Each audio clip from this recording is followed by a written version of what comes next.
Nakon dramatične potrage i pronalaska dvogodišnje Dunje Marković, Centar za socijalni rad u Ubu obavio je vanredni korektivni nadzor nad porodicom devojčice kako bi se utvrdile sve okolnosti njenog nestanka.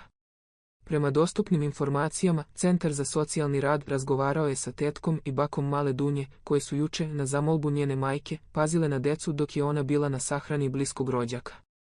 Kako je Dunja nestala? Kako su tetka i baka izjavile, jedna je otišla da uspava svoju decu, dok je druga pripremala ručak, u tom periodu devojčica je nestala. Piše se izveštaj koji će centar poslati ministarstvu.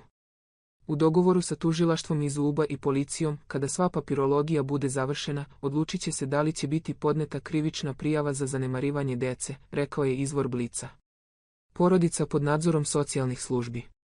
Porodica Marković već se nalazi u sistemu socijalne zaštite, što znači da primaju socijalnu pomoć, dečji dodatak i novčanu naknadu za tuđu negu i pomoć.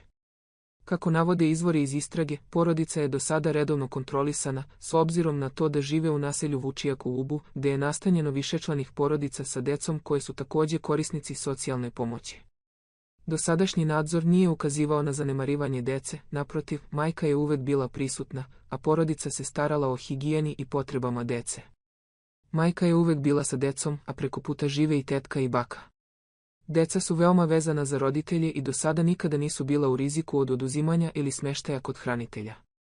Unutar doma je sve uredno i porodica posjeduje neophodne uslove za život, kažu izvori iz socijalnih službi.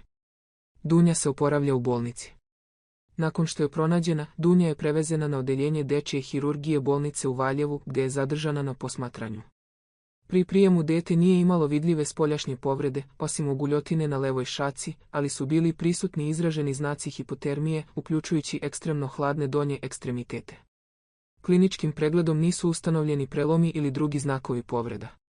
Dete je bilo oslabljene aktivnosti, što se može pripisati hipotermiji i trenutnom zdravstvenom stanju, izjavio je direktor zdravstvenog centra Valjevo, dr. Vladimir Pantelić. Policija i tužilaštvo i dalje istražuju sve okolnosti vezane za nestanak devojčice, a očekuje se da će rezultati istrage u narednim danima otkriti da li je bilo propusta u nadzoru ili postoji neka druga pozadina ovog slučaja.